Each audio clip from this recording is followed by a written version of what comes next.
ल म चाहिँ दुबई टु आइल्यान्ड टुर है यो मेरो मिनी ब्लग सबैले हेरिदिनु होला सब्सक्राइब गरिदिनु होला फर्स्ट ब्लग म हाल्दैछु यो चाहिँ मैले नै खिचेको बसमा टक्क चढेर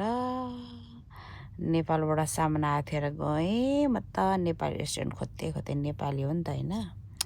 टक्क यतातिर यस्तो हेरेको एउटा मान्छे त्यहाँ सुनसान दामी नेपाली रेस्टुरेन्ट रहेछ डेकोरेसन दामी लाग्यो खाने पनि मिठो थियो अनि बहिनीलाई क्यामेरा खिच्न लाग्यो मेरो बहिनीलाई आडोले बाडोले यहाँ खजुर चोर्दै होइन फ्री इन्ट्रान्स रहेछ यहाँनिर ओसेस पार्क रहेछ टक्क घुम्यौँ मजाले तातो घाममा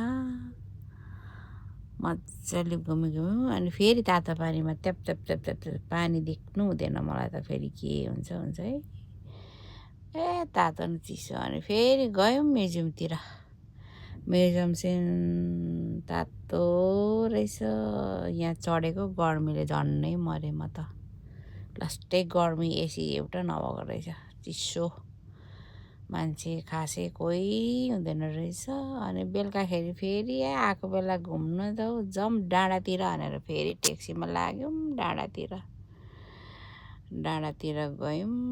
टक्क लाएर मजा लाग्यो अब बहिनी त त्यहीँ बस्ने सधैँ देखिरहेको म चाहिँ आएको बेला चान्समा डान्स मारिदिएँ मजाले अनि मजाले पानी खेलेर फर्केँ म त